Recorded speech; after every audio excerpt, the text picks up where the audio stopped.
Hello and welcome to Game Pass Forever. For now, a standalone segment of the Outside is Overrated podcast. Each month, up to now, we dive into a new game off the Xbox Game Pass lineup as voted on by our Patreon supporters. That's called a tease. That's called foreshadowing. That's good radio, Burns. Shut up. This segment exists because of our generous backers on Patreon. If you enjoy this content, please visit patreon.com/OiO and pledge $2 a month to support the show. And then you can vote on the games that we play or play them with us. Outside is Overrated is presented by Premier Health. Check out their website at premierhealthmn.com. That's premierhealthmn.com. I'm your magnanimous host, Tom Sedlacek, and we're excited to wrap up our conversation on Monster Hunter Rise by Capcom. We've got the Hobby Box, Joe Burns. Heyo. And Dr. C, Casey Aline here to break down this game with us. Hey, what's going on, everybody? In this episode, we are going to take a deep dive on our entire experience with Rise. If you're curious about our first impressions, check out part 1 in your Outside is Overrated podcast feed, wherever you get your podcasts. Released in March 2021, Monster Hunter Rise is the 15th entry in the venerated series and has a Metacritic rating of 87 on Xbox. You play as a hunter tasked with slaying an array of large monsters. The core gameplay loop consists of accepting a quest, loading up on side quests, completing your quest, carve the monsters, turn in your quests, and then upgrade your gear. You forgot about eating. Eating is a very important component. Very true. Thank you for calling that out. We have been to different locations, battled a bevy of bodacious beasts. That is the line I'm proudest of in like the entire history of OiO. That alliteration right there. Bodacious, though? Like, I don't know. Well, I can't say BA because I don't want to edit this show. I know, but like bodacious, that's like, I don't know. It just feels like There's a giant wiener monster, Burns. That's pretty bodacious. I don't know. I just don't know that you're using that word correctly. I will stand by my word selection. And we live to tell the tales. What are the highlights of Monster Hunter Rise, Burns? I mean, nothing beats the feeling of finally conquering a difficult, bodacious beast, apparently. Hey, I think Magnum Malo is pretty bodacious, dude. I have to look up what bodacious means. I've got a dictionary right here. I doubt it's in that, but... bodacious is in the dictionary. Now you have to vamp for 10 seconds. I bet you it's not in that dictionary, but I will say that... Why don't you think that bodacious is in my Garfield dictionary? Because it's old? Yeah, it is fairly old. Bodacious is not a new word. Old too. I mean, it's the dictionary versus the internet right here. So is Magnum Malo excellent, admirable, or attractive? Yes, he's got purple fire everywhere. The Kezu, however you say it, I could see why Tom would like that. That is like Tom in Monster Hunter form. That's the giant wiener monster, right? A big white, yep. Floppy neck. I appreciate the compliment. Is bodacious really not in my dictionary? Like, oh man, I was going to tell you. No, I'm looking at. I don't know how the alphabet works. Why don't you look up Mondays while you're in that Garfield dictionary to see? I hate Mondays. It's really not in here. BODACIOUS, right? Yeah, that would be correct. Yeah, that's not surprising to me, Tom. Merriam and Webster, not big users of the word bodacious, so. But it's a word. It's a word, but it's like slang, and not all slang is going to be encapsulated in a small dictionary. This isn't going to matter to anyone, but do you know how long I've been toting this dictionary around? I probably for what? Garfield hasn't really been popular for 20 years, so at least that long? Somewhere between 2008 and 11. I've had it since my time with the Bay Sox. So not quite 20 years. That's like more like 15-ish, but... Garfield has to be replaced. Should we talk about Monster Hunter, or should we just keep paging through my dictionary? I could pick random words out at. I think your dictionary is bodacious, Tom. I appreciate it. Thank you. Good word choice. It's a very attractive dictionary. Yeah, it's got Garfield right on the cover. Well, I don't care about anything Burns has to say anymore. Casey, how was this experience for you? I couldn't agree more, Burns. So we're all in agreement that the big wiener monster is the highlight of this experience. All right, correct, great. Yes. No, yeah. I mean, like, we'll call him the Fluffy Tom. We got our butt kicked by Magnum Malo the first few times we played, and I didn't get to play with you guys the first time. You beat it. Thankfully, you were kind enough to hop on with me, and we ended up beating it. And after getting your butt kicked pretty handily by it the first few times, that feeling of finally slaying it and getting that last hit in is actually, it's pretty, I don't know, it's as far as video game feelings go, it's right up there. Yeah. You know. Well, when you compare this to like doing laundry in Arcade Paradise, like yeah, that's a tough call for the best experience. I don't know, when you have like how many S rank laundry excursions in a row, like that's a pretty bodacious feeling too, isn't it? Bodacious is a good word, and I will not apologize for my alliteration. It's the new literally. Yeah. Yeah. Yeah, it's literally the new literally. Yeah, it literally is really good. Literally. I think the most bodacious thing about Monster Hunter Rise is that it's just more Monster Hunter. I mean, it's the 15th entry. It's a long-running series. This is not horribly different than my experience playing Monster Hunter World as I fiddle with my microphone thingy. But for me, the high is just more Monster Hunter. More big monsters, the fun combat, and I was excited just to play more. We'll start with the real star of the show, combat. Casey, having never played a video game outside of Arcade Paradise before, and jumping into your first session just mashing buttons like crazy, how did your approach to combat and your overall skills change? Oh man, immensely. The longsword it's a very technical weapon, which I don't know if I knew that a whole lot when I picked it, but I didn't know anything about the weapons. I'm like, greatsword looks cool, I'll try that. I'm like, all right, pretty fun. Well, that was kind of like what I was too. We talked about it. Like I had originally chosen the greatsword because it looked cool, and then we teamed up for the first time, and you also had a greatsword, and I was like, well, we can't have two people with greatswords, so I'll switch to the longsword.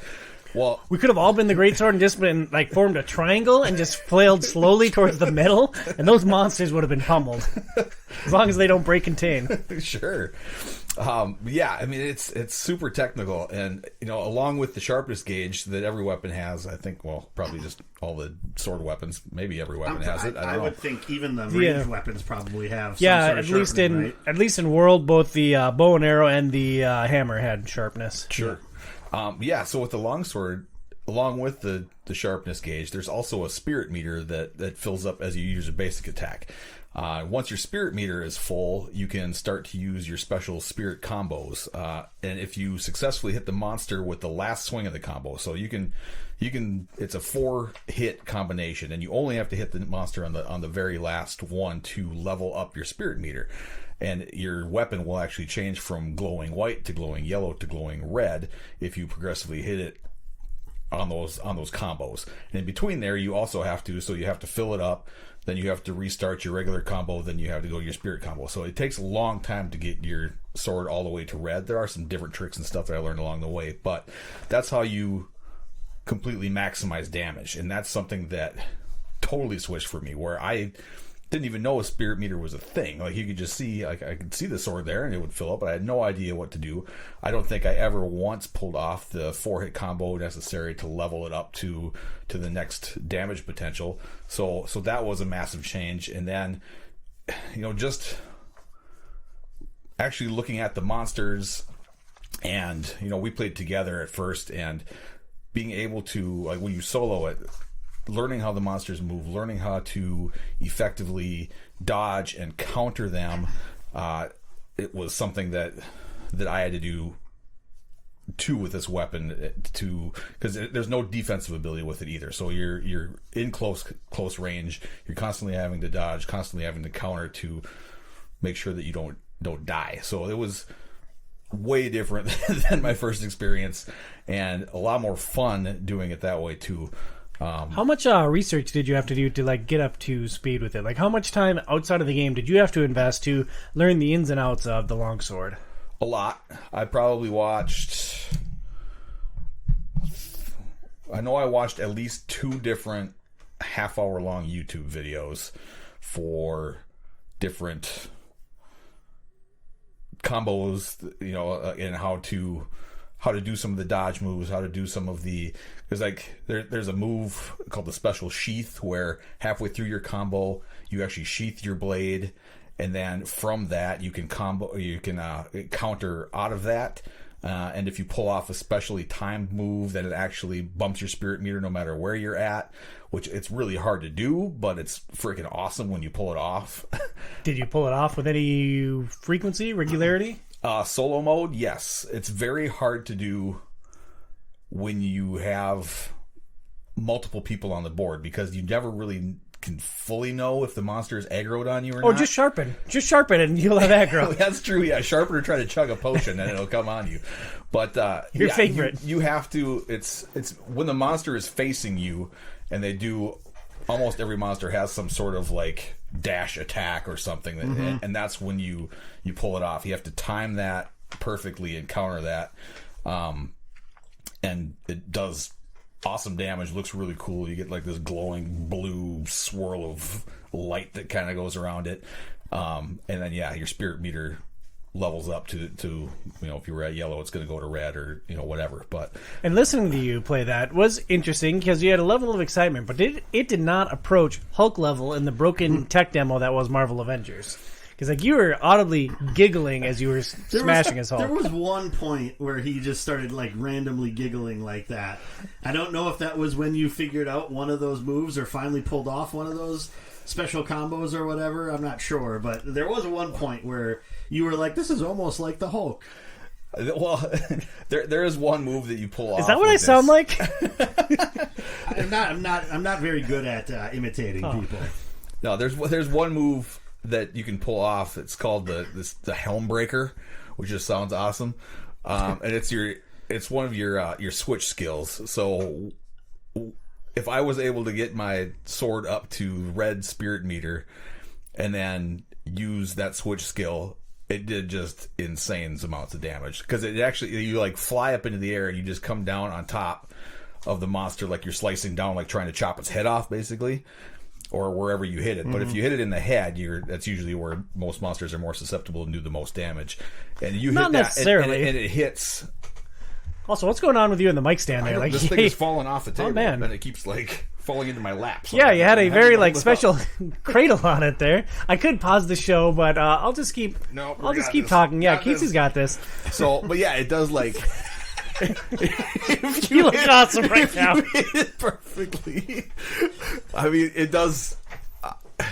Because it hits, I think, 6 times. So, and each one is, if you're fully sharpened and your spirit meter is full, it hits like with the weapon that I use. Like eventually in the game, it can do like thousands of damage. But like for me, I was using just a basic weapon, and I was hitting 30 times 6, so it's like 180 damage just in that one move, which is quite a bit. With your guys' base attacks, how much damage were you doing?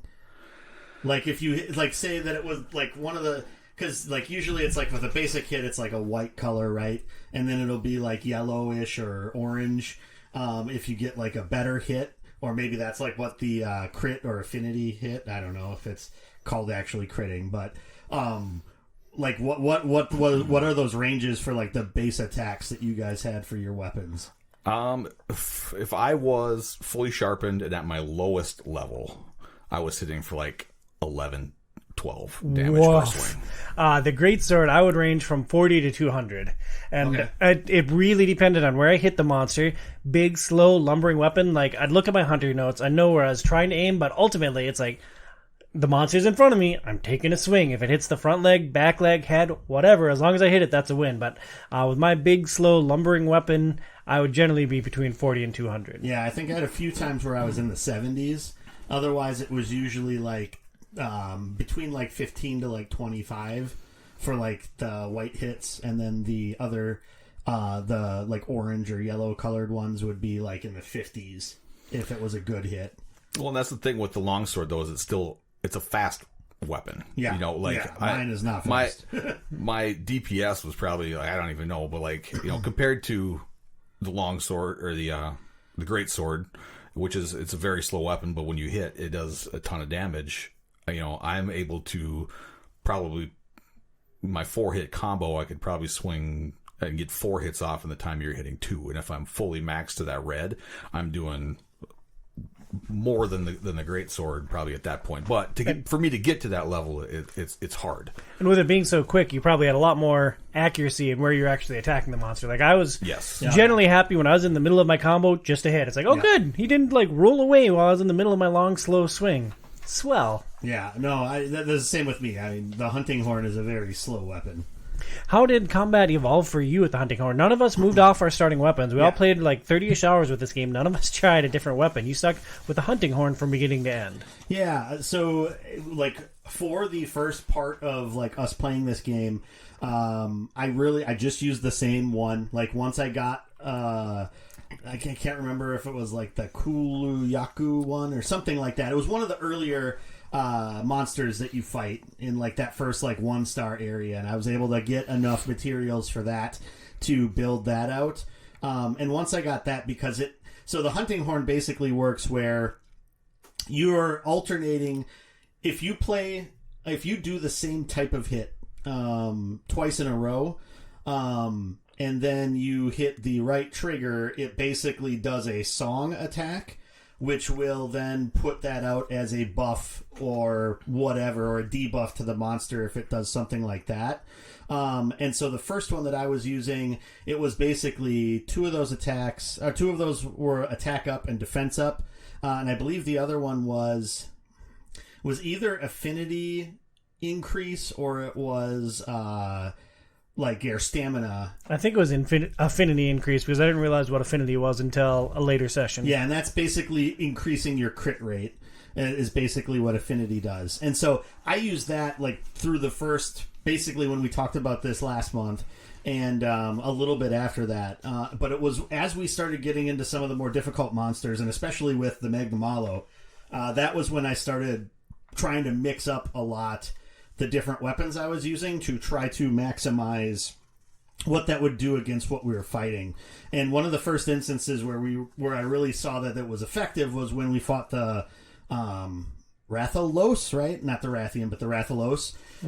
Because I took one of the weapons that had the earplugs ability, which basically made it for a short period of time you would be immune to when the monster would roar. And usually you cover your ears and crouch and you can't do anything. You're like stun locked for that little bit of time. Yeah, it doesn't sound very sexy, but over the course of every monster fight, they'll roar 5, 6, 7 times, and it's like a complete freeze on your action. So you could be mid-combo trying to line up your longsword attack. You could be in the middle of a long, slow, lumbering combo, and all of a sudden you just stand there like an idiot covering your ears because the monster roared. And having those earplugs was a massive boon, and I missed it tremendously after that fight. Yeah, so a lot of like using the hunting horn then kind of comes down to picking abilities that are going to be effective against the monster that you're going, either to mitigate the things usually to mitigate the things that it does, or just to boost you a bit. And basically, so what you do is you'll hit, like, so say I hit the B button twice and then the A button twice, or I can't remember what the exact attack buttons are, but if you hit those two twice and then the other one twice, once you do your song with the right trigger, then it'll put both those buffs up. And so basically I'd alternate between either doing one of those, whichever one I wanted to make sure was staying up the entire time, which was usually like the two buttons together, to kind of, that was sort of the heavy attack, I think. At least that's what it seemed like for the hunting horn. So I'd always be doing that and then alternating between the single button abilities, and then just keep sort of going back and forth between those. The good thing with the hunting horn is even if you miss, like, you're still wanting to try to chain stuff together so that you can do your song and put the buff out. And then I would try to be cognizant, because you'll have like the party list on the left side, and I would guess that all the buffs show up for you guys too. There's a lot of icons, but I don't exactly know what they all mean, and I didn't pay a lot of attention to them. Yeah, so I got used to looking at that. So especially because there'd be times, I mean, in this game, it's easy to like, oh, I got to mine this outcrop to do this, or I've got to run instead of riding my Palamute. And so there would be times where I would get there ahead of everybody, and so I'd start going through my combos, and then once somebody would show up, it'd be like, okay, I want to make sure I get this out right away for them. Like, especially against the Magnamalo, I had one that was like a blight resistance, because his main attack is sort of this blight that goes out there, and that helped to make that not do as much damage. So I was trying to make sure that got out there right away. And so it was trying to balance that as well, because I knew I wasn't pumping out a lot of damage. Sure, my DPS wasn't amazing, but my whole like utility was trying to make you guys stronger. And was that a fun experience for you, being in that more support type role, or would you have rather just whacked away at the monster with more damage focused weapon. Oh, I really enjoyed the hunting horn. I tend to in a lot of games like that kind of support role. I know, like, those are some of the characters when we played Gloomhaven on the tabletop that I enjoyed. It's a little bit different, like if I'm talking about Final Fantasy XIV, just because it gets stressful being a healer from time to time, and so sometimes that's maybe a little bit too much weight that's on someone's shoulders. But I feel like using the hunting horn in Monster Hunter Rise was a really good balance that way. I really enjoyed that. Yeah, well, I appreciate the buffs. For my part, playing with the greatsword, I figured out my combos relatively early on, and then my combat didn't really evolve. I tried to get better at reading the monsters, positioning myself. Like, early on, it's such a struggle because you take a big, long swing and suddenly you're horribly out of position. Like, if you try walking with your greatsword out, you're super slow, so trying to get back to the monster is a huge pain. And, like, unless he rolls directly into your attack, I learned to do my combo and then sheath my weapon and sprint to wherever I anticipate the monster is going to be, and then try to unleash the combo again and hope that he runs into it like an idiot. So the one thing I found that was super effective, and I don't know how much you guys did. Was playing with people besides Tom? That's very hurtful, No, Burns. no. I never played without you, other than the solo village quests. So there, how does that feel? I feel very supported and appreciated. Thank you, Burns. Did you guys use the like roll dodge at all? 100 million all the billion time. times for combat. Yeah. Okay, because I know I was doing it constantly as well. And sometimes that felt like the best way to get into combat. Because if you try to run, you have to sheath your weapon in order to do that, which then, at least for my character, unsheathing it is like a huge animation that takes time, and you're probably going to get smoked if you're up on the monster when you're trying to do that. I realized that as I put together our show notes and all the topics we're going to talk about, I didn't talk about gear at all. So let's talk about gear right now based on just that dodge. Each monster you fight has gear that is tailored to it, and each piece of gear will have different sets that's generally themed after the monster. Mm-hmm. Speaking of dodge rolling, I found an evade extender skill on various pieces of armor, and that is what I base my build around, both poison damage and dodge roll. So I basically maxed out as far as I could possibly roll because it was such an important part of the combat strategy for me, trying to get into position, rolling from one place to another to try to be in position to hit. What did you guys focus on when choosing your gear and leveling up your gear? I would say for 66% of the time that we played, until it actually started to matter, I really just was like whatever one I thought looked coolest, and that was what I was, or whatever didn't look egregiously stupid was maybe more so what it was. I was wearing the Tetradon armor for a long time because I thought it looked cool. I decked my cat out in it too. It's like, yeah, this is cool. And then once I realized that how the skills work is that you choose your gear based on it, that having a matching set, while aesthetically pleasing, isn't necessarily the best loadout. So I wound up, I think, mixed and matched across 3 different sets of gear to get both poison build-up and dodge extension. Well, and it's interesting because when you originally look at because it's there. I mean, there's so much. There's 5 pages that you can tab through when you have a piece of gear highlighted. Super intuitive, right? Yeah, extremely intuitive. And so, like, the first thing, and I don't remember exactly how it worked in World. Maybe you could fill it in a little bit. It's been a long time since I played World. I don't remember. But, like, the last tab had in, like, oh, if you have 3 of a set, you get +1 to all resistances. 4 of a set, you get +2. And then 5 is 5 plus 3. It's something like that. And so then I'm sitting there thinking, it's like, okay, so I should just be trying to put on at least one set I should have 3, and another set I should have 2 of to get like the extra resistances. And I didn't really look too deep into it. And then once it got down to when we really bumped into the Magnum Malo and had to try to sort of actually think about what we were doing a little bit more, that was when I started to really look at the skills. And, you know, kind of like you said, the skills are on the second page of the information of the gear, and then you have to hit the right stick or left stick to bring it up. Whatever the other stick is to compare it with the gear that you have on. And then that's what's going to tell you what the skills actually do. And then you have to go through all of the possible gear that you could have to try to see what all of the other pieces are to kind of figure out what it is that you're trying to add to it. Super fun. Casey, you love spreadsheets. Like, how was that experience for you? Did it fit with your big old brain?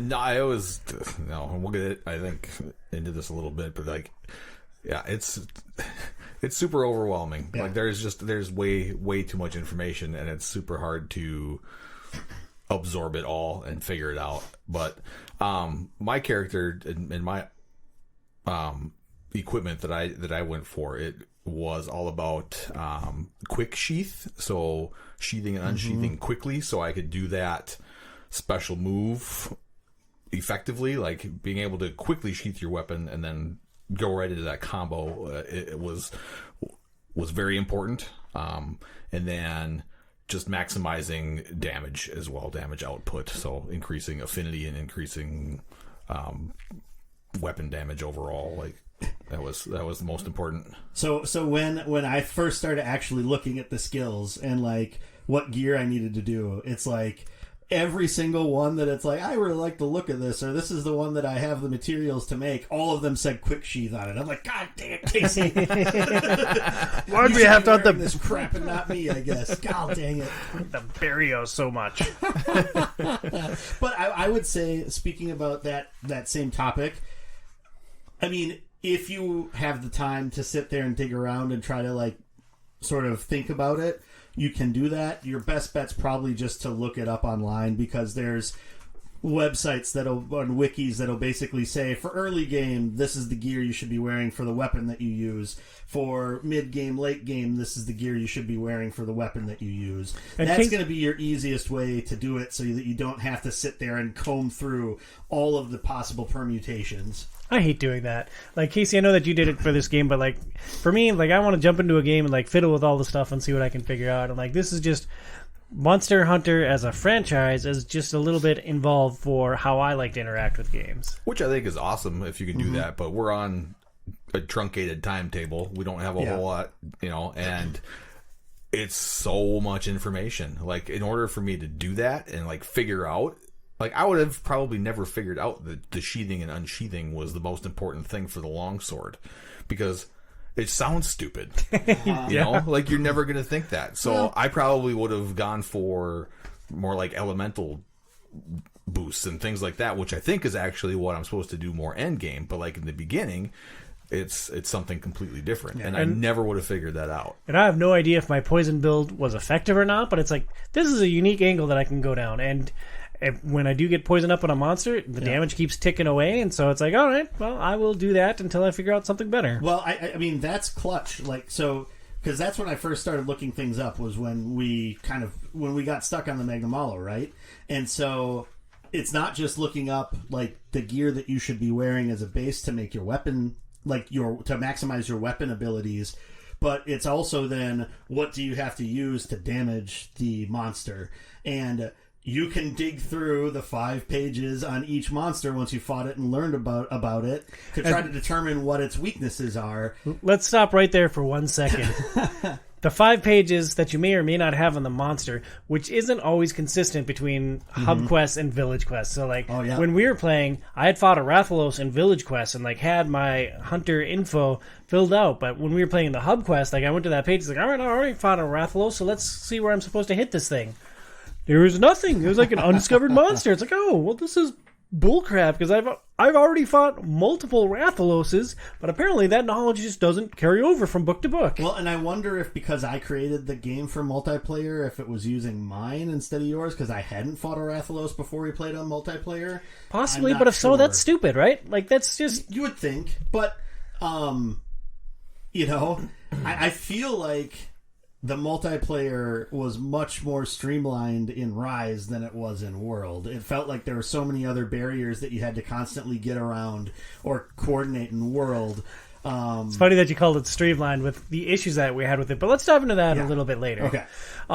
In part 1, we talked a lot about the challenges of onboarding in this game. We've rolled over into that here with another month of experience. Bernsey, how well do you have your head wrapped around the totality of Monster Hunter Rise? I would say 40% maybe. There's still a batch of functions that I haven't even really looked into, like, how they work. So the Argosy and sending one of your pals off to do that stuff. Like crafting a lot of different weapon or items and which ones you should be trying to craft, and like using buff potions and stuff like that. Like you told me to do it sometimes, and I would craft the stuff, and then I would remember to use it once or twice, and that was about it, you know. I haven't unlocked the submarine yet, which I heard is another interesting little way to try to find different items. Interesting. I just unlocked it yesterday or today, and I sent my cat out on it, but for me it was just another trading vessel, so like I didn't notice anything different or any new options with it. Yeah, I guess I'm not sure. I had heard somebody was talking about it. Somebody in my Final Fantasy XIV free company was talking about it, and sort of like it unlocks some different things that you can do. But I'm not sure. I'm not sure what any of that is. The arena, I never did anything with the arena. I really didn't look at the ramp up abilities because we only really did the one solo rampage and the 2 1.5 group rampages, because there's the one that's a tutorial and then there's another one that you have to do, I think. And I'm sure there's more that I'd never really even like paid attention to, because it's just there's so many other things to focus on and try to like maximize for what you're specifically doing. I think some of the other things are cool, like the talisman stuff, where you basically say that you want to create a talisman that's for an ability that's usually one of the skills that's added on your gear. And it's basically a gear slot that you can use specifically for that. So that you don't... So if you're basically keeping one piece of gear... So for instance, one of the abilities for the hunting horn is the Horn Maestro, which basically is an amplification of everything that you do with the hunting horn. So I could free up a gear slot by having a talisman and just using that.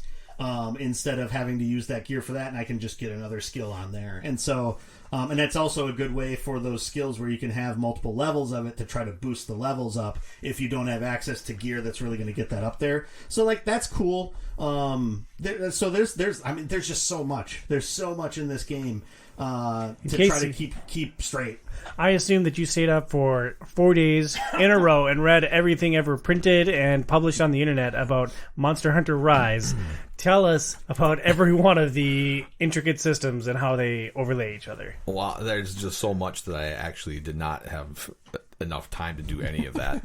Like, everything that I watched was more or less just on effectively kicking butt as a longsword wielder. So that's so I put all my attention and focus into figuring out how to use the longsword, how to properly equip myself to use the longsword.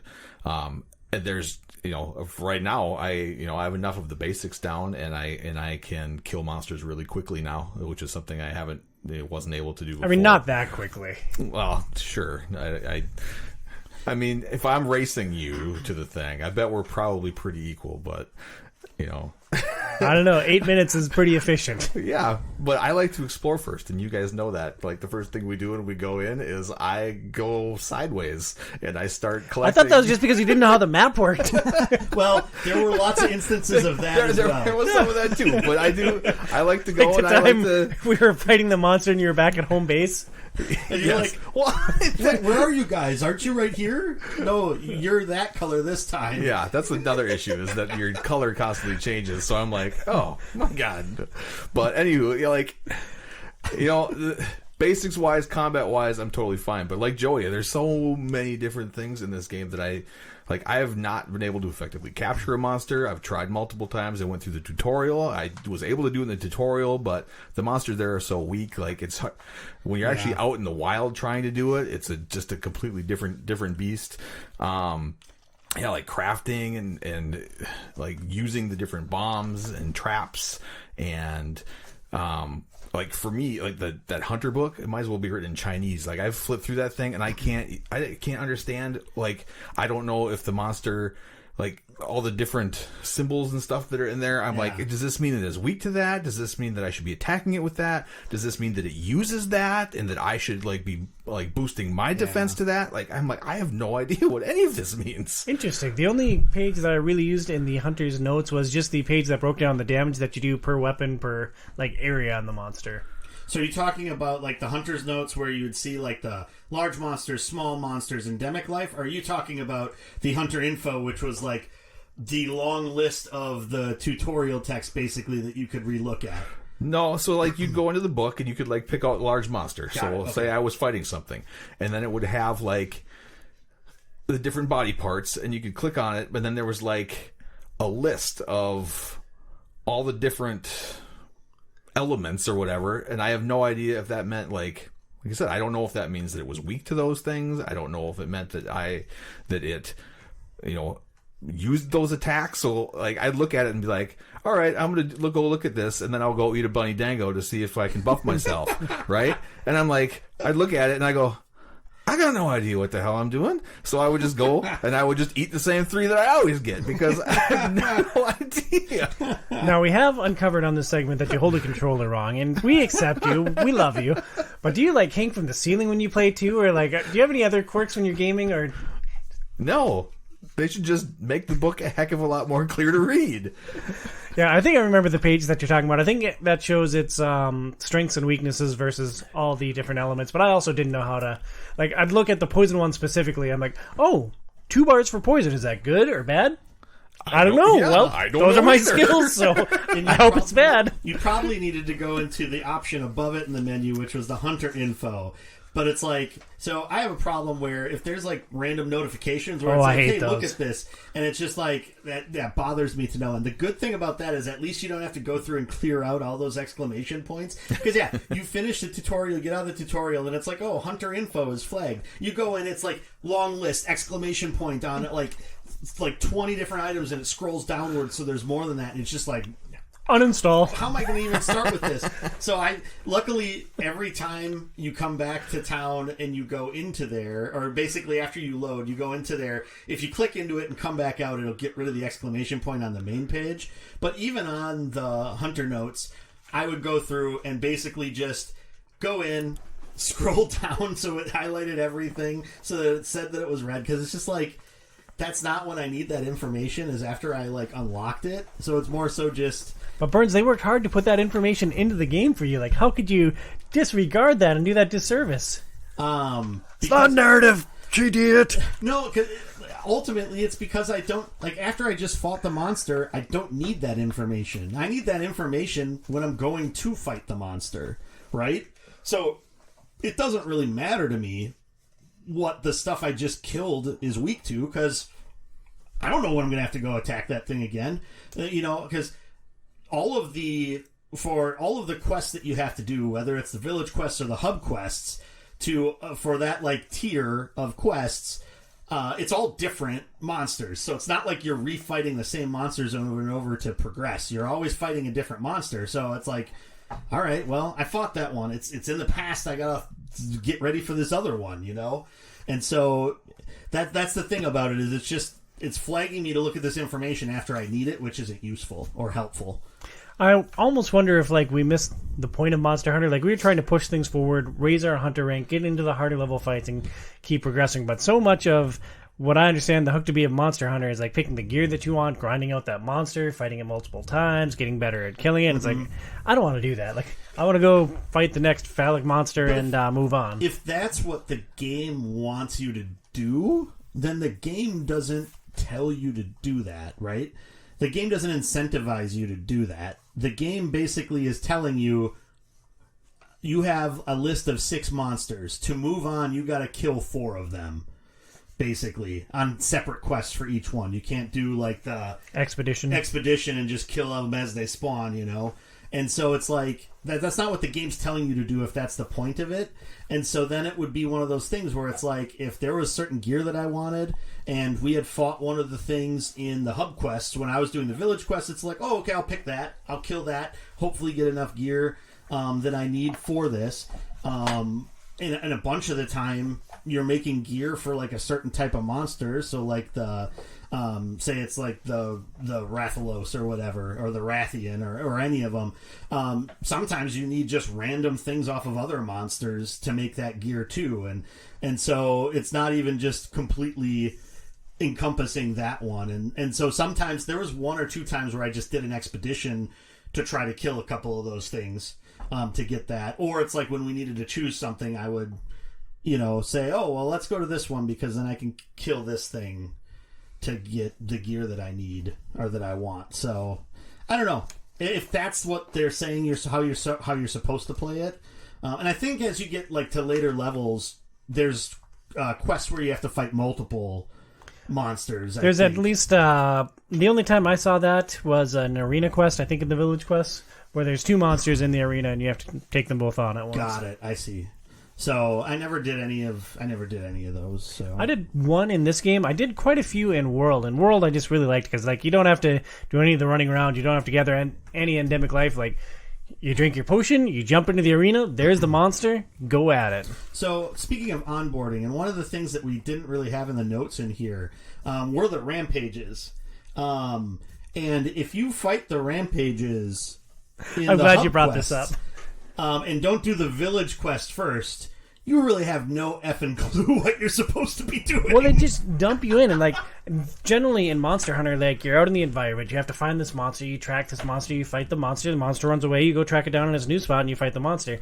The Rampage quest is completely different. Yeah. Like, you're defending this fortress, and these monsters are jumping over your walls, and you have to, like, set up... It's tower defense meets Monster Hunter. Yep. Which is an interesting concept, but there were a bunch of tools, and we jumped into this, and we didn't know how the frick any of them worked. Yeah. It's like, oh, hey, if I flick this switch, a bunch of spikes come out and rotate and would attack things if anything was there when I pulled it, but there weren't, But then, yeah, if you do the village quest that does the rampage, it, like, walks you through everything in excruciating detail. And so, yeah, some of the pieces it's really beneficial to do before you do multiplayer, which is just another sort of thing that's helping to show that really you're supposed to do the village quests, and that's basically a tutorial for when you go out into the real world and be a big boy monster hunter when you do the hub quests. Yeah, hub quests. Before we get into my issues with hub quests, a questionable decision they made with this game that I want to discuss revolves around the story. In the single-player mode, or under Village Quest, your first 5 quests, or your first 5-star quests, are against Magnamalo. When you beat them, the credits roll. Game over, right? Right? I beat this game. Yeah, I saw the credits. Game over. No, you still have a crapload of quests to complete. Burns, you live and die by narrative. So did you hate this game with a burning, fiery passion or what? Well, so when you texted us and you're like, I just beat Monster Hunter Rise. And I was like, ha, ha, ha, right, Tom. Right. And he's like, I saw credits. I was just like, yeah, at the end of the village stuff, like I said. In the middle of it. That's fine. All I've seen online is that everybody has always said the village quests are basically a glorified tutorial for the game. And that the majority of the game is all in the hub quests. And that's exemplified by the fact that your hunter rank doesn't go up at all from what you do in the village quest, unless somehow it does after you get past the credits and stuff like that, but I don't think so. Not that I saw. So it's all based, like, the whole game is based around the hub quests. As far as the story, I feel like they mix in the right amount of story to give you the idea of why it is you need to be fighting the urgent battles that you need to fight. The other stuff, it's just like, oh, okay, here's these marks to go out and fight, and then you'll get... Like, one of the best ways to use side quests in games is to, use that as an opportunity to kind of give you some story information about the characters that you're around, right? And so I think Monster Hunter Rise does a pretty good job of that. Like, you'll have your certain groups of people that are going to be the ones that give you side quests more often than not. And then you have their doppelgangers in the Gathering Hub. Right, but not even that. It's like there's just people that are around town, right? They'll have like a blue text over their head that's basically saying, hey, I need parts and stuff like that. And then they'll usually, once you bring it back, they're like, oh yeah, I really like making all these different random weapons for the Palamutes because they're my favorite and blah blah blah. And my dad made I don't know, whatever. And I couldn't press A fast enough. I mean, it was fun to read the stuff.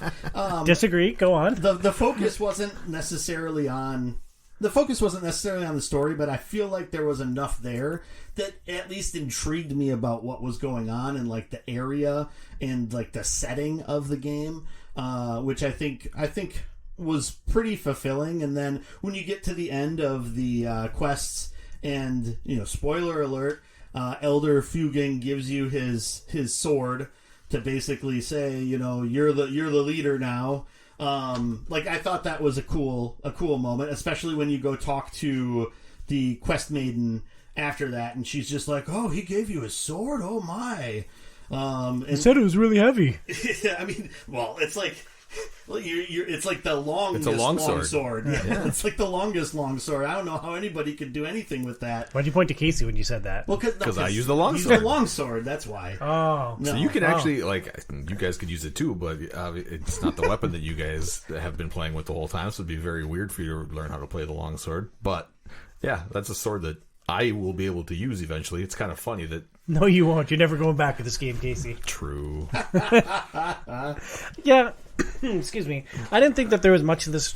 I didn't think there was a ton to the story, but I thought it was fun. Yeah. Like, weird place for credits to roll, just like in the middle of all the stuff that you have to do. But okay, that's fine. That's the boss monster. It looked cool. I'm guessing the reason is because what percentage of people are going to get to whatever they deem is finishing the game, Hunter Rank 100 or whatever it might be.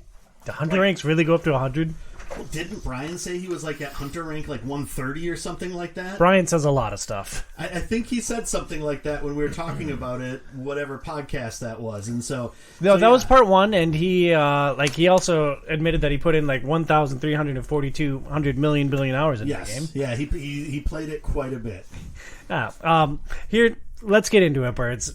My biggest gripe with this game, and the biggest challenge that I had with Monster Hunter Rise, is I believe that this game fails to balance well with less than 4 players, and I have zero interest with playing with strangers on the internet. Mm-hmm. And unfortunately, I don't have 3 other friends. It's just you guys, and that's it. At least on the Xbox. So, am I crazy for thinking that this, what I perceive as a lack of balance for less than optimal player count, detracts from the experience? Well, first off, this game desperately needed cross-play. Yeah. Yeah, that'd be nice. It would be so nice. And granted, I bet you it would be cross-play with, between PC and, Xbox and PlayStation. Because I know, Switch multiplayer has its constraints. But I don't agree with you. I do think it scales. Where we ran into the biggest difficulty was Magna Malo. And Magna Malo was supposed to be that kind of difficulty spike. Oh yeah, you thought that you were getting good at the game? Ha ha ha, you're not. And that's when we all had to go back and look at, okay, how can I optimize my skills? What type of damage do we need to do against this guy that he's susceptible to? How can I teach Casey to read the map? Yeah, and how can we try to mitigate the type of damage? Because we were trying to figure out what kind of damage it did, and we guessed a couple of times, is it fire? Is it dragon? Nope, it's none of those. Yeah, apparently purple equals blight. Who knew? Yeah, but a quick internet search helped me figure that out at least.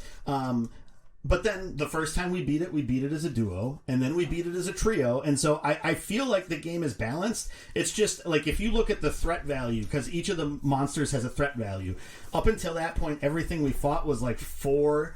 One of them, I think Rathalos was a 5-star threat, and the Magna Malo is 8 or 9 stars. Yeah, it's max stars. So it's supposed to be much more difficult than the other things, probably to do to us what it did to us, where it's you guys should really start thinking a little bit more strategically instead of just murder hoboing and just smack.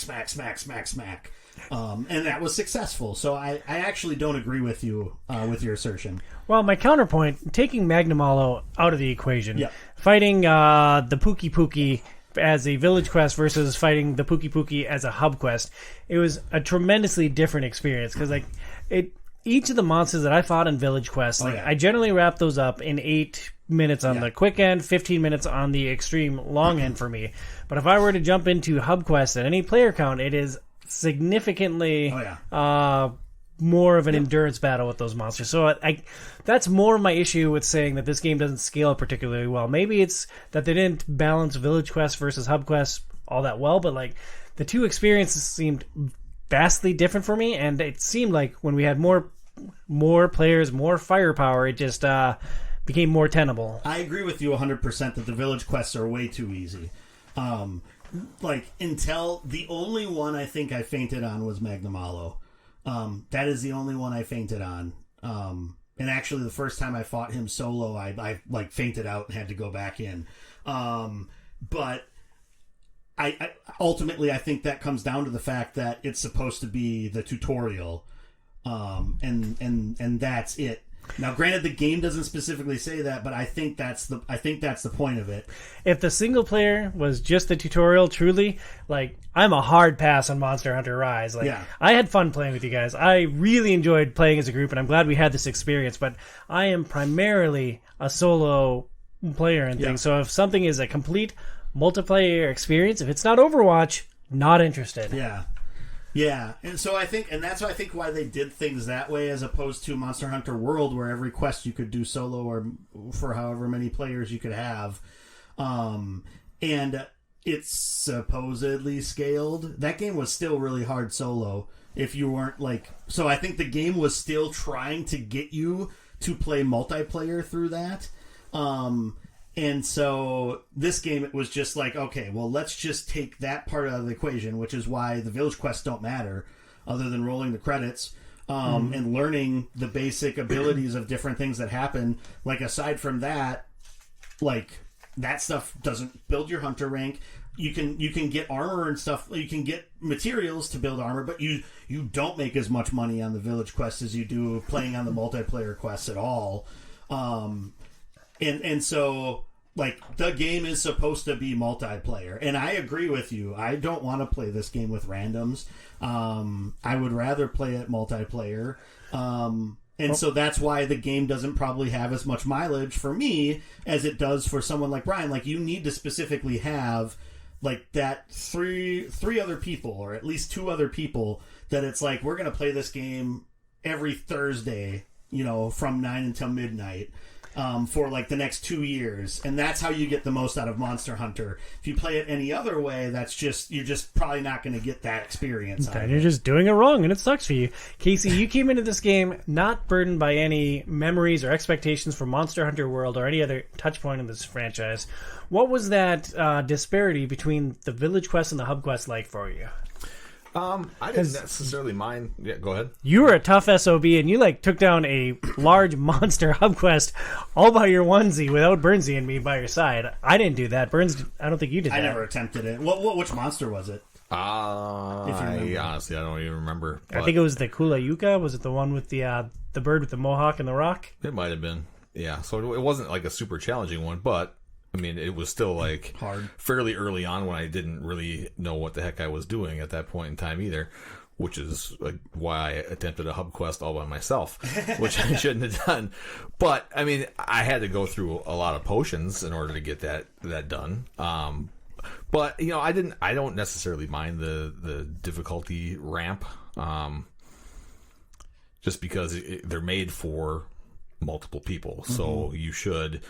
If everybody knows what they're doing, and I think like we were getting to that point, like by the end of this, I think we all had a pretty good grasp on our characters, how to effectively use our weapons and take these monsters down. Even the Magnum Alo, none of us fainted, I don't think, during that fight, right? I don't think, like, when I was... No, it got me once, didn't it? Did it get you once? I think so. Yeah, it got me. That last time, yeah. Okay. So one feint against what's supposed to be, it was the hardest monster that we fought. Yeah. And after that, we attempted 1 or 2 more after that, and I don't think any of us fainted in that one either. So, I mean, they are difficult. I don't like that the game forces you to play multiplayer to increase your hunter rank. I looked it up. I hate it with a burning fiery passion. I looked it up, by the way. Max hunter rank is 999. So there you go, yeah. So we're 3. It was... We're hunter rank 3 at 30 hours. It was 7. And then in April, they... maybe when Sunbreak came out. I don't know when Sunbreak came out. They got rid of... like the cap, and now the max is 999. So, think of how long it would take you to get to that. Brian has... Well, it'll take me all of eternity in what comes after because I'm probably never playing this game again. I will say, though, if the max is 7 and we're at 3... It was 7. But I know, but, like, for the base game, like, I actually don't feel so bad with, like, what we... I was going off of, like, what Monster Hunter World was, and I played about the same amount of time in World, and we were, like, at Hunter Rank 8 or something like that, I believe. And so I was just like, we're still at 2? What in the world? Like, what are we not doing right? Well, I think it scales to, or not scales, but that's your hunter rank goes up when you move on. So now, when you go from a 4-star monster to a 5-star monster, you're going to be HR5 and so on and so forth. So I don't know if you have 999 tier level monsters that you end up fighting eventually too. Like that would just seem impossible to me. Like if the monsters also continue to increase in difficulty, which they must in order to make it challenging to you, you're not just going to like steamroll a level 7 monster when you're 999 rank. But well, I don't know. And like Brian, I know Brian had said that when we were talking about it, that like you everybody needs to know what they're doing when you're in some of those higher ranked fights. He also said you need a full party, that you're just not going to do it with less than 4 players. I'm like, oh, okay, I'll just never play the high-end hunts, okay. But he also said that there's definitely some like broken builds that you can use that are just shatter even some of the tougher monsters. So I mean, there's ways around it. If we had another month or 2 months to keep playing this game, we would maybe get to, not to that level, but we'd probably continue to improve and continue to find gear that's going to allow us to do more and more. And maybe figure out some of the, smattering of other systems that we didn't even take a look at. So, I don't know. It's an interesting game, and like it's been long enough since I've played Monster Hunter World that I don't fully remember a lot about that. And so Rise, I think, was still like a fulfilling experience for me. Yeah, it was fun to kill the monsters. Casey, I know you struggled with crafting traps and bombs. Did the sheer number of systems take away from this experience for you? No. I mean, thankfully, it bothers me that I don't have a grasp on some of those things after playing this game for 25 plus hours, but it doesn't take away from the overall fun of the game. I mean, at its core, it's a monster slaying game. I'm still able to go into a battle and use my weapon effectively to kill monsters. And that's what this game is really all about. Are there maybe some more effective ways I could be doing it? Yes. And I'm probably never going to get to that point, sadly, because I don't ever get to go back and play games. But it doesn't take away from the overall fun experience that I had with this game. So on that point, question for the group. If we were to go back and play one of the multiplayer-focused games that we've played for this segment... Outriders. So Outriders, Avengers, and this, what would be your choice? Man, it's really close between this and Outriders for me. I mean, if Avengers worked, I'd be somewhat interested. Well, multiplayer worked. It was your solo progression that got borked. Multiplayer worked-ish. Single player completely bugged out and broken, couldn't progress that, and so that game is dead to me forever. But like multiplayer was not flawless in its execution either. Well, and I do think that I think the game is dead now too, because Square Enix sold that studio, and I don't know. Maybe the game servers are still up. I could be wrong. I'm not sure, but.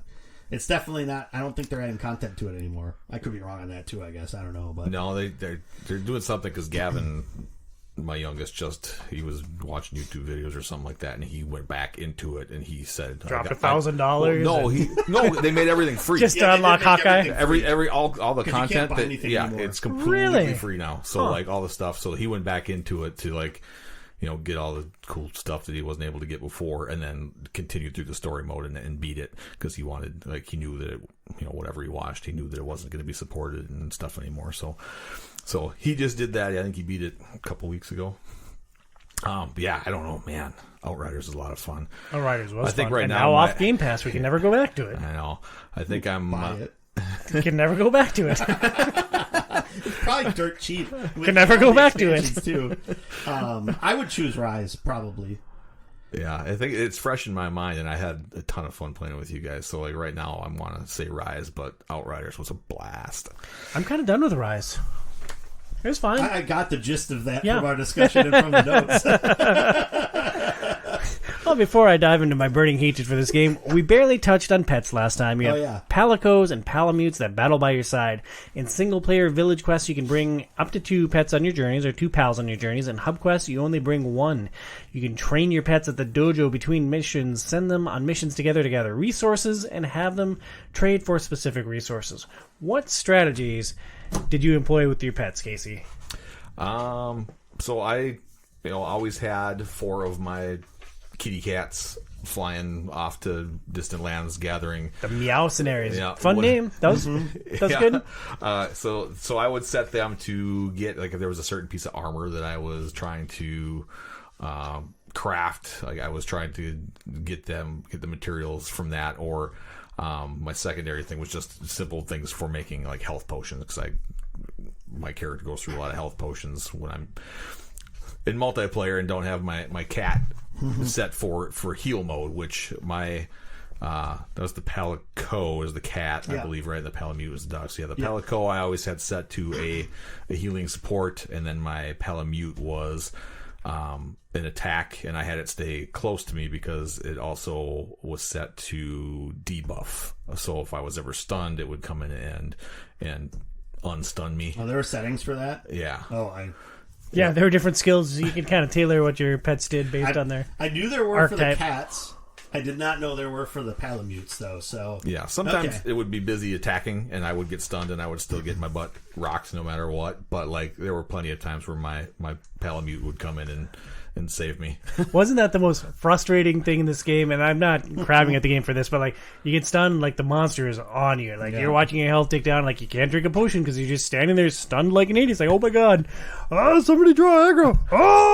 yeah. Yep. A lot of close calls. That helpless feeling. There was a few times in some of those final fights, like Magnamalo and Rathalos and stuff like that. Like the time we played Rathalos as a duo, and I didn't change my weapon, so it was still That the was weapon I fun. was using. Yeah, that was great. Yeah, and I fainted 3 times, and we lost. And it was just one of those things where it's like, I went in. There was 2 times where I maybe had 1/10 of my health down, and then the Rathalos attacked me, poisoned me, stunned me, then killed me. And it's just like, okay, well, I had no option there. That was fun. Yeah, there were a couple times with Magnamalo where I was like 3/4 health, and it just like bum rushed me with that stupid charge attack. It's like, oh, all right, well, I just cost us 1/3 of our reward.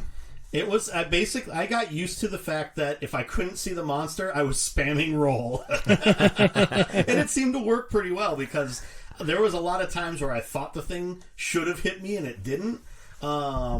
There's also some lucky timing where you can get hit and then the creature will do like a big attack and not hit you because you're on the ground.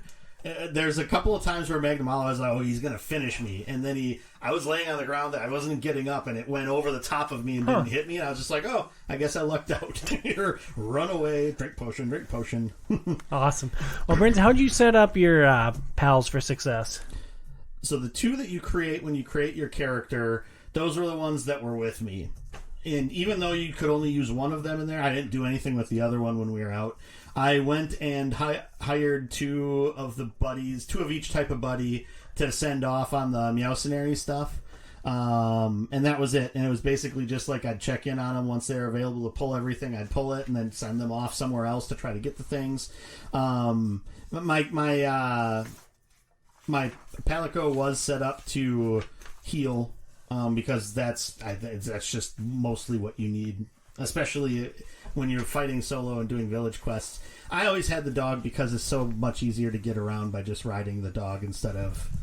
It was hard not having the dog. I always had my healing cat with me, which was super useful. And It like, was helpful. You guys benefited from the healing too, but man, being so slow, like the monster runs off, it's like, oh man, like, I'm gonna burn all my stamina sprinting over to this other place, and then I'm gonna have to like eat a steak while you guys engage the monster, which is like super fulfilling. And healing cat was great, and I eventually maxed it out at level 20.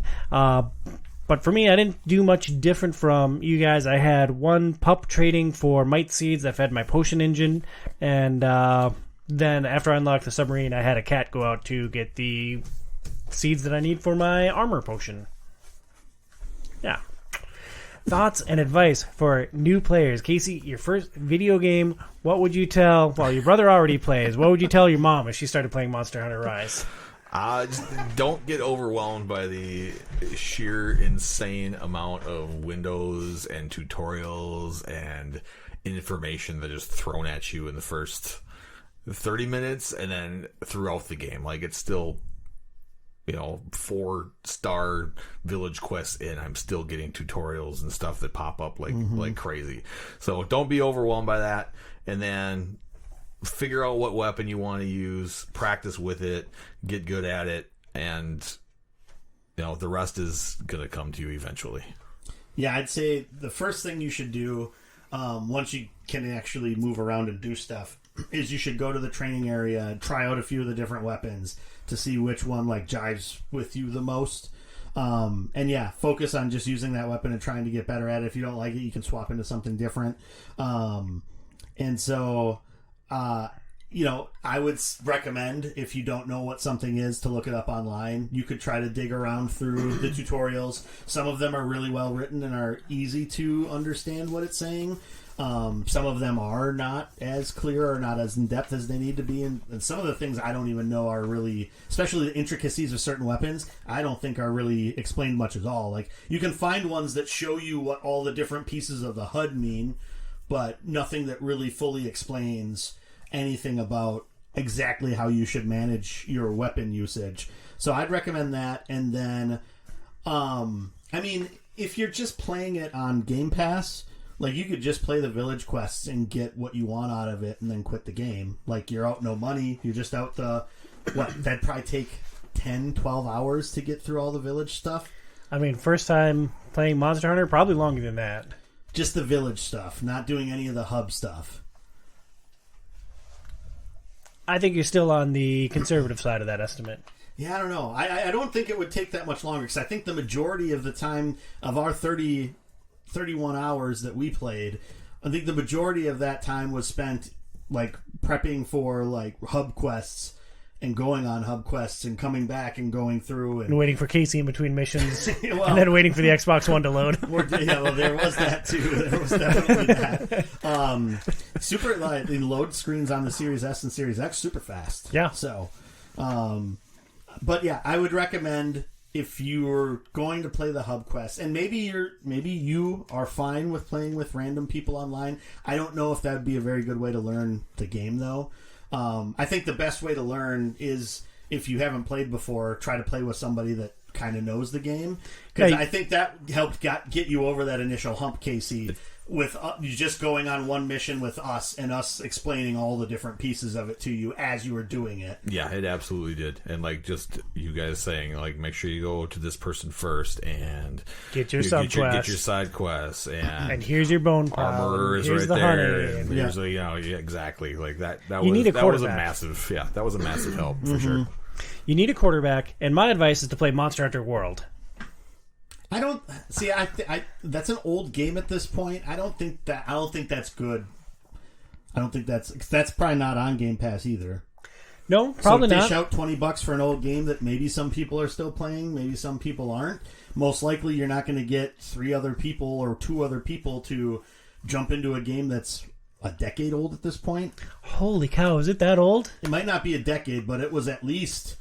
I think when I played it was 2017 and it had been out for a while. So it's an old game. Man, that is wild to wrap my head around. But my point is just that I don't think that the multiplayer is a great experience for a first-time player unless you have a quarterback or multiple quarterbacks on. So I don't. As contained a package as Monster Hunter Rise is, without any familiarity at all with Monster Hunter, I like the single player a lot better in World, and I don't know. If you don't have a quarterback, I really, really encourage people to play World over Rise. We'll agree to disagree on that. Yeah. And speaking of agreeing and disagreeing, we're going to change the format of OiO Game Pass Forever. That's a very smooth transition. Yeah, well, I forgot to put it in the show notes, so I just wrote Game Club in pen on my notes so that I remember to bring it up at this point. So OiO Game Pass Forever. I've loved doing this segment, and I love doing the show with you two specifically, but performance-wise, it hasn't really taken off. One of the reasons that I chose this format was that I was hoping Xbox would eventually notice and at least hook us up with some free Game Pass, which doesn't seem that unreasonable since we're promoting their games every single month. That hasn't happened. The segment hasn't really taken off the way that I wanted to, and I'm always looking for new ways to engage our patrons. So we're going to pivot a little bit. OiO Game Pass Forever. We're going to go through our next game, which we'll announce in just a moment. We'll do our end of the year ranking show, and that'll be our final Game Pass Forever segment. And then, starting with the new year, we're going to start doing OiO Game Club, which will have a similar premise. Casey, Joey, and me will still be talking about video games every other month with a check-in midway between.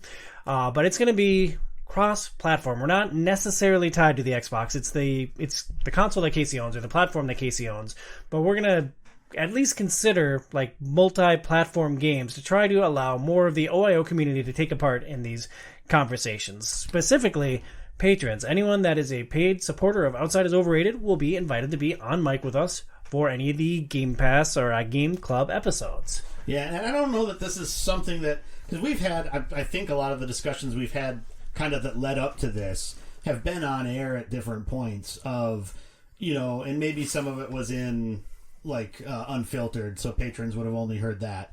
But like one of the big difficulties we ran into, which is why we did what we did with Rise, was that a lot of those bigger, meatier games, we would just scratch the surface of them, and that was actually changing how people were voting on certain things. Like that's why a couple people didn't vote for Persona, because they're like, you won't even get through the tutorial and then talk about the game and decide if it's good or bad or whatever. Yeah. And so, like, needing a mechanism to have more time to devote to a specific game, to have a little bit more in-depth discussion, I think is beneficial. And I think it helped with Rise. I think it helped tremendously with Rise. And I don't mean for this to be a cop-out. We do need more time for the games. And we're going to do that monthly check-in, so we still have like a deadline, so we're playing the games. But in reality, Casey and I are both parents. All three of us work full-time jobs. We all have commitments. We have the main show that we do, which is generally a lot of prep work every single month. Burns is almost always on that show with me. Casey's on it sometimes. We have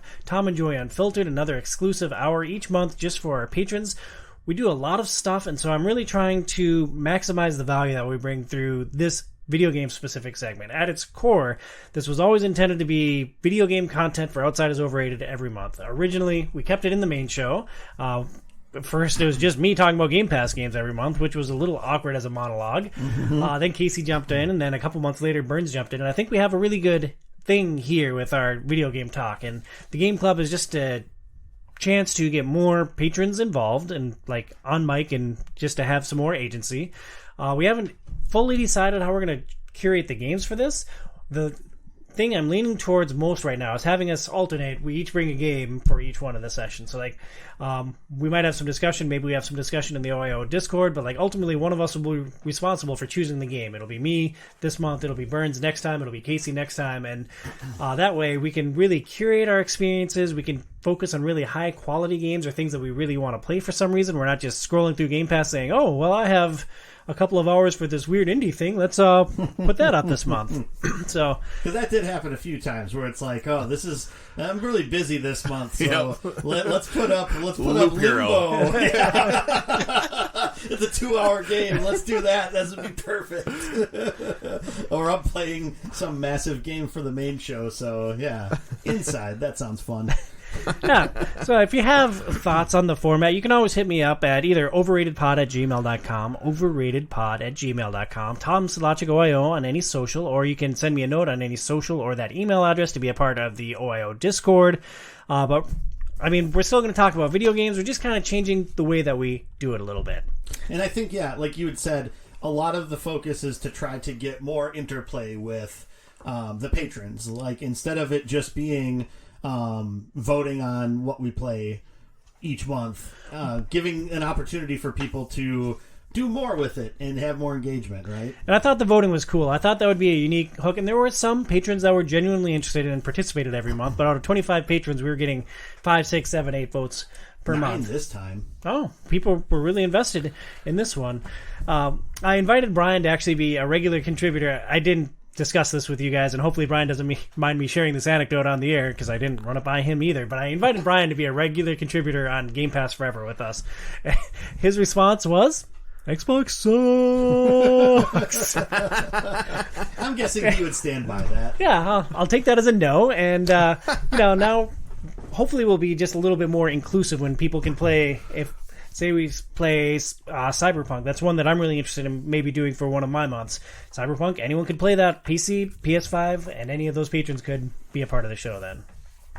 But for now, our patrons vote on the games that we play. If you enjoy this content or would like to be a part of the conversation, please back our show on Patreon. Check it out at patreon.com/OiO. Contributions start at just $2. Next month, we play Lies of P by NeoWiz? I think so. Neowiz? I'm pretty sure it's NeoWiz. NeoWiz, yeah. Nailed it. Lies of P is a thrilling Souls-like that takes the story of Pinocchio, turns it on its head, and sets it against the darkly elegant backdrop of the Belle Epoque era? No clue what that means. Yeah, me neither. So, Casey, you played one other Souls-like game on this show. It was Star Wars Jedi Fallen Order. Oh, yeah. Why exactly did you put another Souls-like game up? Partly because, I mean, I kind of forgot that Jedi Fallen Order was considered a Souls-like, but you. I can't wait to get your experience. Yeah, you've always wanted to see like how I would handle this sort of a game, and I hope your children steer you directly into like the Hornet's Nest again. Probably will. And he thought this was a FromSoft game at one point. I did, yes. Read an article because the article I read on it, because I do actually research when put up a game. Like I don't just like, oh, that looks cool. So I actually look at some titles and I read articles to make sure that what I'm putting up is actually going to be enjoyable to play. Yeah, like when you put up Limbo and it wasn't on Game Pass. Yes, I was an old article that I read. It is back on Unfortunately, Game Pass now. yeah, I you think could so. put that up. Yeah, but yeah, so it was a. Yeah, I don't know. It just looked really cool and unique, and the Pinocchio story as kind of the backdrop sounded really interesting. And this, just being the Souls-like that you, like I said, you wanted to see how I handled that sort of a game, so I decided to throw it up, and it won. And Burnsy, after your burning fiery hatred of Elden Ring, I can't wait to get you back into like the Soulsborne loop. This game is going to be a 0 out of 10 unless there's a mechanic where I can lie to NPCs to make my nose grow so that I can use that as my weapon and attack things with it. Otherwise, the game is a 0 out of 10 if it doesn't give me that. That would be perfect. I don't know about your nose growing and being able to use that as a weapon, but I do know that part of the game is interacting with NPCs and telling them lies or truths to evolve the story. Sounds interesting. Well, we'll be back next month for initial impressions on Lies of P by NeoWiz. And then in 2 months, we'll have our complete breakdown as well as our end of the year's ranking show. There's no nasal warfare, it's garbage. Noted. Yeah. Thank you for listening to this standalone segment of the Outside is Overrated podcast. Stay inside, kids.